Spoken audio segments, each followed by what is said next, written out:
She laughed at his text in the middle of our anniversary dinner, her eyes glowing for someone who wasn't me. That's when I knew our love was a lie. If this story stirred something in your heart, give it a like, share your thoughts below, and subscribe to Revenge Forge, where every story reminds us that pain can lead to power. I'm Ethan Walker, 40, a sales director at a software firm in Denver, Colorado. My life was a blueprint for success, sharp, steady, damn near flawless. My wife, Alicia, 33, was a spark, quick-witted, with a smile that could close a deal and curves that turned heads. We met 7 years ago at a tech conference in Boulder. I was pitching our platform. She was dazzling a client, her confidence electric. By midnight, we were sharing whiskey, debating startups and starlight. 2 years later, we married in a mountain lodge, her vows whispered under pine trees, promising a life of trust and fire. Our loft in Lodo was our sanctuary. Exposed brick city views, a rooftop patio where we'd sip coffee and plan our future. I earned $250,000 a year driving sales for a firm pulling in $80 million annually. Alicia was our marketing lead, her campaigns landing clients from Austin to Boston. We were a machine, me the deal closer, her the brand that sealed it. Weekends were for hiking dive bars or just us tangled in bed sketching dreams of a cabin in the Rockies. But even the tightest gears slip. It started small, like a glitch in a demo. Alicia's late nights at the office stretched past 11 p.m., then midnight. She'd slip in her perfume, a heady mix of cedar and rose, clinging like a secret. Client meetings, she'd murmur, her eyes dodging mine. I trusted her. She was the woman who'd camped with me in a blizzard, who'd held me when my dad had a stroke. But trust is a fragile circuit, and doubt shorts it out. One night I was up at 3 a.m. prepping a sales deck. Her phone left on the counter lit up. A text. Miss you. Tomorrow, no name, just a number. My gut twisted, but I didn't touch it. Not yet. I told myself it was a colleague, a friend. But the next morning she was off, distracted, her fingers flying over her phone, a smile she kept to herself. She left without her usual kiss, her heels clicking like a countdown. Weeks passed and the signs stacked up. Alicia started locking her phone, a new passcode I didn't know. She'd take calls on the patio, her voice low, her laughter too intimate. At work, she skipped our coffee breaks, her office door always shut. I noticed her with Vernon Clay, 38, our new VP of product. She'd hired him 5 months ago, calling him a visionary. I'd met him at a team happy hour. His suit was sharp, but his eyes lingered on Alicia too long, his grin too slick. I didn't trust him, but I trusted her until I couldn't. I'm not the jealous type. I close deals, solve problems, keep the machine running. But I'm not blind. So I started watching. Her credit card statements showed charges I didn't recognize: $600 at a boutique hotel, $300 at a cocktail lounge downtown. No client meetings those nights, just work. Her calendar was blank. My heart raced, but I needed proof. I called Rachel, a friend from college who now ran a private investigation firm. We met at a diner in Reno, the smell of grease and coffee thick. Rachel was all business, her notepad ready. What's the deal, Ethan? She asked, her voice low. I think Alicia's cheating. I said the words bitter. With Vernon Clay, I need to know. Rachel nodded, no pity. Give me a week. I'll get you answers. 6 days later, she sent a file. Photos Alicia and Vernon at a rooftop bar. His hand on her thigh, her lips close to his ear. Another of them slipping into a hotel elevator, her dress clinging to her, his tie loose. Text from a burner phone. You're all I need. Tomorrow. Alicia's reply. You're dangerous, Vernon. I'm yours. My hand shook the screen, a blur. It wasn't just an affair, it was a blade to my chest. But there was more. At work, Alicia was stealing my thunder. Our latest sales campaign, my strategy, my late nights, was pitched as her breakthrough in a board meeting. I overheard her tell the CEO, Ethan's great with clients, but I'm the vision. The room clapped, impressed. I stood outside unseen, my fists clenched. She wasn't just breaking our vows, she was erasing my work. I could have stormed in, called her out. But I'm a closer control is my game. Years ago, I'd built a backdoor into our firm's sales database, a hidden key only I could access. It was insurance, a way to protect my work from corporate politics. Now it was my ace. One command and I could freeze every deal, every client portal. Alicia's world would stall. I didn't act yet. I needed more. So I hacked into Vernon's work email, exploiting a server glitch I'd never reported. What I found was worse than I imagined. Alicia and Vernon weren't just lovers, they were planning to sell my sales strategy to a rival firm for $2.5 million. Emails detailed their scheme: pitch my work as theirs, push me out as redundant. They'd even drafted a memo announcing my transition to a consulting role. I was being written off. Then came the first twist. Rachel called at 10 p.m. "Ethan, you're not going to like this." She sent another file. Photos of Vernon, but not with Alicia. With my cousin Caleb Brooks, 36, the guy who'd been like a brother who'd hosted our bachelor party. They were at a bar, heads close, Caleb's hand on Vernon's shoulder. A text from Caleb to Vernon: "Keep Ethan clueless. We'll split the cut." My cousin in on the heist. My world tilted. Caleb, who'd taught me to ski, who'd crashed on my couch when his business tanked, was he betraying me too? I didn't confront him. I needed answers. I met Rachel the next day, rain streaking the diner windows. "Caleb's involved," she said, handing me a USB drive. "He's been feeding Vernon your sales plans. Looks like he's getting a 15% cut." Why, I asked, my voice raw. "He's family." Rachel shrugged, her eyes steady. "Money, envy. You're the success story, he's not." Caleb had always been the dreamer chasing startups that never took off. Was he jealous? I didn't want to believe it, but the evidence was brutal. I drove home, the city lights smearing through the rain. Alicia was there cooking a rare move, the smell of basil and lemon, a cruel echo of better days. She smiled, her eyes too bright. "Thought we'd have a night in," she said, pouring wine. I played along, my face a mask. "Looks good." She leaned in, her lips brushing my cheek, her perfume heavy. For a moment I saw the woman I'd loved, the one who'd hiked with me at dawn, who'd held me when my dad was sick. Then I saw Vernon's texts, Caleb's betrayal. The moment broke. Over dinner she dropped a bomb. "Ethan, I've been thinking," she said, swirling her wine, her dress catching the candlelight. "Maybe you should take a break from the firm. Focus on deals, not the stress. Vernon's got big ideas." "Vernon's ideas," I said, keeping my tone even, my blood boiling. She nodded, oblivious. "He's a game changer. We need that to scale." Game changer. My strategy was the game changer. I wanted to slam the table, demand the truth. Instead, I smiled. "I'll think about it." That night I accessed the back door. A few keystrokes and I could freeze their world. But I held off. I needed to know Caleb's full role, the scope of their plan. I texted Rachel, "Dig into Caleb. I want everything." The next morning, Alicia left early, her perfume trailing. I sat at my desk, the city waking outside. My phone buzzed, a text from Caleb. "Hey man, let's grab beers tonight. Been too long." I stared at it, my pulse pounding. Was this a trap or a chance? I had one move left before I pulled the trigger. The Denver rain slashed against my windshield as I stared at Caleb's text.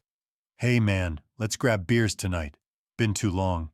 My cousin scheming with Vernon to sell my work, acting like we were still blood. Alicia's perfume lingered in the loft, a cruel echo of the life she was dismantling. I didn't reply to Caleb. I poured a bourbon, the burn steadying my pulse, and opened my laptop. The back door to the firm's sales database glowed like a hidden blade. One command could freeze every deal, every client portal, leaving Alicia and Vernon with nothing to sell. But I wasn't ready to strike. I needed to unravel every thread of their web, Caleb, Vernon, Alicia, and whoever else was weaving it. I called Rachel at 6 a.m., her voice sharp despite the early hour. "Caleb's in on it," I said, keeping my tone low. "He's feeding Vernon my plans. I need more his motive, his cut, any other players." Rachel didn't flinch. "Got it, Ethan. Give me 48 hours. While she dug, I reached out to Tara, a former marketing strategist at the firm who'd left a year ago after Alicia sidelined her. Tara was 37, all grit and sharp instincts. We met at a coffee shop in 5 Points, the smell of espresso and wet pavement thick. I handed her a USB drive with Rachel's evidence, photos of Alicia and Vernon, emails about selling my sales strategy, Caleb's texts tying him to the scheme. "They're planning to sell my work for $2.5 million, I said. "Caleb's getting a cut." Tara's eyes narrowed as she scrolled through the files. "Alicia's always been ruthless," she said, her voice low. "She pushed me out when I questioned her campaign budgets. But Caleb, that's a low blow." "There's more," I said. "They're pitching to a rival firm, Nexus Solutions in Chicago. Meetings tomorrow at the Palmer House. I need to know their next move." Tara leaned back, her coffee cooling. "I've got a contact at Nexus. Let me make a call." By noon, Tara texted back the meeting was set for 6 p.m. a private suite at the Palmer House. Alicia and Vernon were prepping a slick pitch my sales strategy rebranded as their disruptive model. But Tara's contact dropped a twist. Vernon was working a side deal. If Nexus passed, he had a backup buyer, a boutique firm in Phoenix, ready to pay $2 million, no questions asked. Alicia didn't know about it. Vernon was playing her too.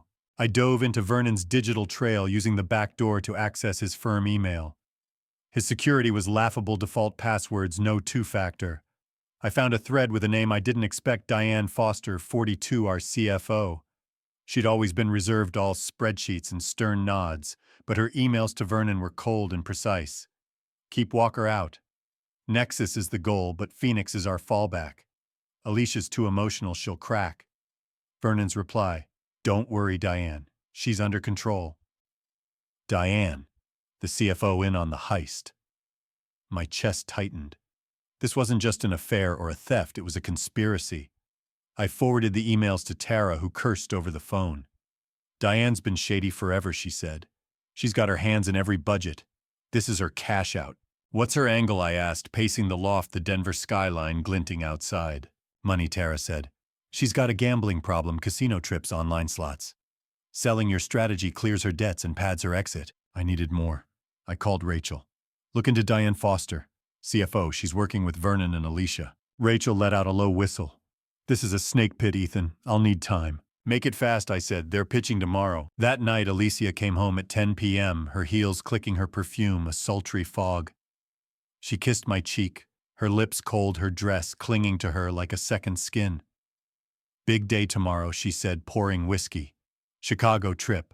Nexus is a big fish. Nexus, huh? I said, playing dumb, my pulse racing. Sounds huge. She smiled, but it didn't reach her eyes.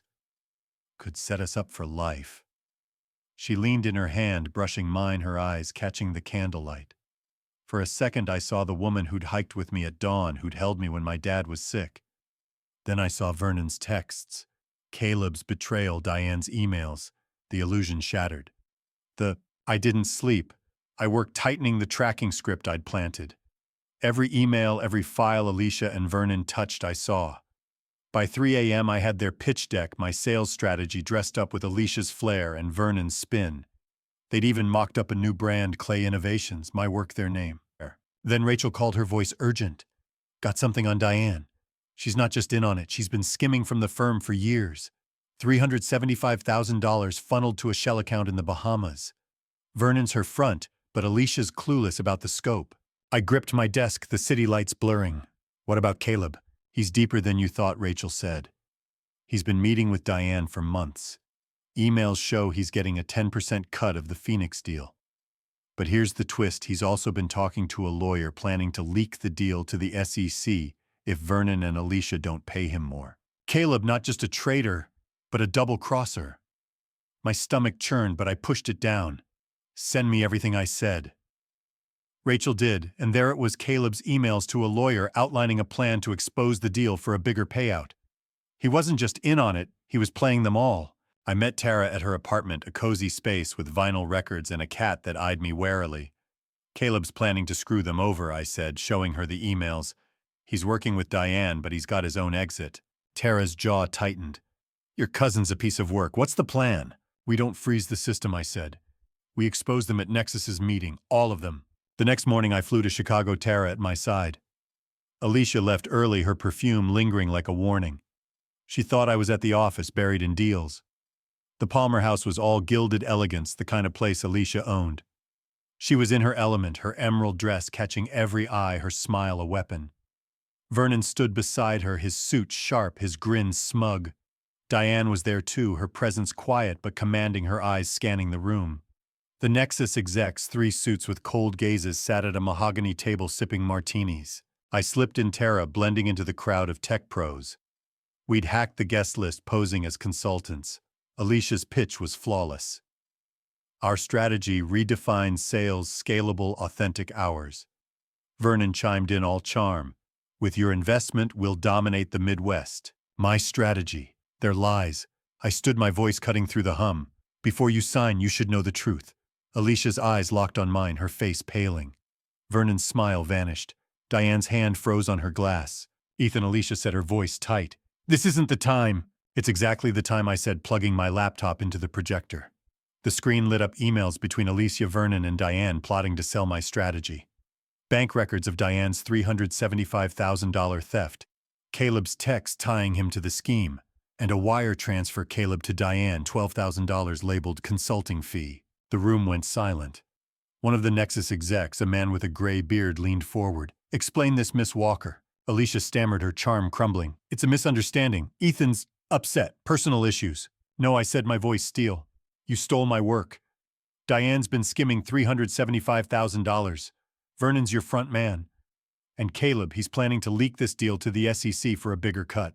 Vernon tried to interrupt. This is absurd. Absurd, I cut in, clicking to the next slide. Caleb's lawyer emails Diane's Bahamas account. You built your pitch on my strategy. You're done. The gray-bearded exec stood his face hard. We don't deal with liars. He nodded to his team and they walked out their martinis untouched. Alicia's eyes filled with tears, but I felt nothing. Vernon grabbed his jacket, muttering excuses. Diane slipped out, her composure cracking. I didn't stay to gloat. I walked out, Tara behind me, the Chicago rain cold on my skin. But there was one more twist. As I reached my car, Caleb was waiting, his face pale, his hands shaking. Ethan, we need to talk. You're out of chances, I said, my voice cold. It's not what you think, he said, his voice breaking. Diane forced me. She's got dirt on me, failed startups, bad loans. I didn't want to hurt you. I stared at him, the cousin I'd trusted, the man who'd sold me out. You chose this, I said. Own it. He reached for me, but I stepped back. Ethan, please. Stay away, I said, getting into my car. As I drove off, my phone buzzed. Rachel, Diane's making a move. She's meeting the Phoenix buyer tomorrow. Alicia's out, but Caleb's going with her. The game wasn't over. They weren't done. Neither was I. The Chicago rain stung my face as I drove away from Caleb's desperate pleas, his words drowned by the city's pulse.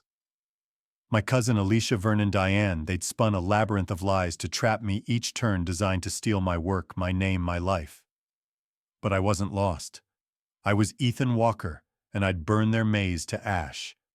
Rachel's text about Diane's meeting with the Phoenix buyer with Caleb in tow was a flare in the dark. They thought they could slip away, but I was already closing the net. Back in Denver, I locked myself in the loft, the city skyline a jagged silhouette through the windows. My laptop hummed the backdoor code, a silent weapon I hadn't unleashed. One command could freeze the firm's sales database, every deal, every client portal, leaving Diane and Caleb with nothing to sell. But I wanted more than a crash. I wanted truth sharp and searing to cut through their deception. I called Rachel at 5 a.m., her voice crisp despite the hour. Diane's meeting the Phoenix buyer tonight, I said. Some outfit called Desert Peak Solutions. Caleb's with her. I need the where, the when, and their pitch. On it, Rachel said. Desert Peak's known for buying hot IP, no questions asked. I'll have something by noon. While she worked, I met Tara at a diner near Union Station, the smell of coffee and pancakes grounding me. I showed her Rachel's latest file, Diane's Bahamas account. Caleb's double-cross plan, the Phoenix deal. They've cut Alicia out, I said. Diane's running the show now. Tara's eyes narrowed, her mug pausing mid-sip. Alicia's out, that's cold. What's the move? We don't freeze the system, I said, my voice steady. We expose them to Desert Peak. If they lose this, they're done. Tara grinned fierce. You're a steel trap, Walker. I'm in. Rachel delivered by 11 a.m., texting a location, a private rooftop bar in Phoenix's downtown 8 p.m. Diane and Caleb were pitching my sales strategy as their own, promising Desert Peak a clean product for $2 million. But Rachel had more. Diane's desperate, she said over the phone. She's been dodging IRS audits. That $375,000 she skimmed.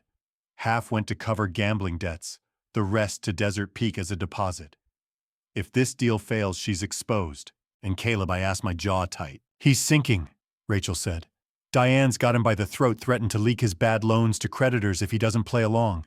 But he's still scheming. He's got a burner phone texting a whistleblower about the deal. Caleb, my cousin, always the hustler planning to betray his own betrayers.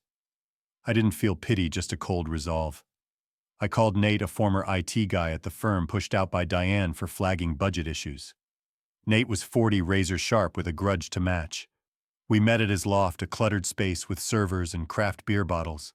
I showed him the evidence, Diane's accounts, Caleb's texts, the Phoenix pitch. I need you to help me end this, I said. Nate's eyes glinted. Diane screwed me over. I'm all in. We moved fast. Nate hacked into Diane's cloud drive, pulling the final pitch deck, my sales strategy rebranded with Caleb's name plastered on it. Tara secured us access to the bar, leveraging a contact from her freelance days. By 6 p.m., we were on a flight to Phoenix, the desert sun blazing below. I wore a suit, the first since my wedding, my laptop tucked under my arm. Tara and Nate flanked me, our faces set the Arizona heat heavy as we landed. The rooftop bar was all glass and neon, a playground for Phoenix's elite. Diane was there, her tailored blazer sharp, her smile calculated. Caleb stood beside her, his eyes darting, his tie askew. The Desert Peak execs, two men in sleek suits, their gazes predatory, sat at a corner table sipping mezcal. Alicia was gone erased like a bad draft. Diane's pitch was polished, her voice steady.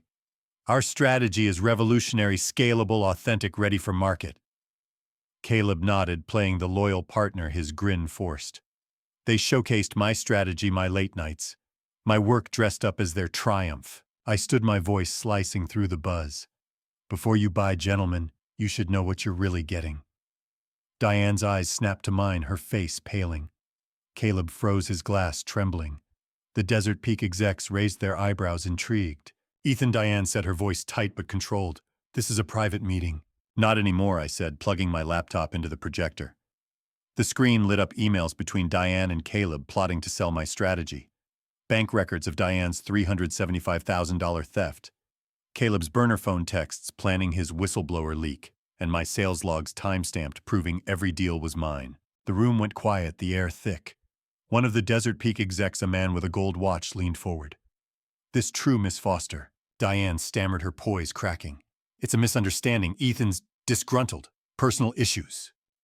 No, I said, my voice steel. You stole my work. Skimmed $375,000 from our firm. Caleb's playing you, planning to leak this deal for a bigger cut. Caleb's face went white. Ethan, you're wrong. Am I? I cut in, clicking to the next slide, his whistleblower text clear as day. The Desert Peak execs exchanged glances, their faces hardening. Diane tried to salvage it, her voice rising. This is a setup. Ethan's sabotaging us. Sabotaging. I snapped, my tone cold. You built your pitch on my strategy. You're done. The exec with the gold watch stood, his voice low. We don't deal with thieves. He nodded to his partner and they walked out, their mezcal untouched. Diane's shoulders slumped, her empire crumbling. Caleb grabbed his jacket, muttering, You'll regret this, Ethan. But his voice was weak, broken. I didn't linger. I walked out, Tara and Nate behind me, the Phoenix night warm and heavy. Back in Denver, I found Alicia's things gone, her closet bare. A note on the counter. I'm sorry, Ethan. I lost my way. I tore it up, the pieces falling like ash. But there was one final twist. The next morning, Rachel called. Diane's running, she said. She's liquidating firm assets, trying to vanish, but Caleb, he's flipped. He's talking to the board, offering to testify against Diane for leniency. I leaned back, the Denver skyline steady outside. Caleb, always the survivor, throwing Diane under the bus to save himself. I didn't call him. I didn't need his story. Instead, I met Tara and Nate at the diner, the smell of coffee grounding me. Diane's done, I said, showing them Rachel's latest file. She's selling off firm assets to cover her tracks. Tara grinned fierce. Then we finish her, for good. We didn't freeze the system. We went public. Nate leaked our evidence to the board, the press even dropping snippets on Reddit stories, where tech pros tore into Diane's scheme. The story exploded, trending as a cautionary tale of corporate greed. Diane was fired by noon, her reputation in tatters. Caleb vanished, likely dodging his debts. Alicia surfaced in Boulder, working a low-level marketing gig, her charm no match for her ruined name. The firm survived. Tara and I rebuilt, bringing Nate on as our new tech lead. We launched a new sales campaign, my strategy at its core, no backdoors needed. My salary stayed at $250,000, but the firm's revenue climbed to $90 million, my legacy secure. Months later, I stood on my rooftop patio, the Denver skyline shimmering under a rare clear sky. My phone buzzed, a client interested in our new campaign. I smiled, not for the money, but for the man I'd become. Alicia's affair. Caleb's betrayal. Diane's greed, they'd tried to break me. But I'd forged something stronger. So what would you have done? Exposed them like I did, or walked away letting their lies fester? Sometimes I wonder if I should have let go sooner, spared my heart the scars. What do you think? You're here because this story meant something. Don't scroll away without leaving a thought and your subscription. Revenge Forge is where real stories find their voice and yours.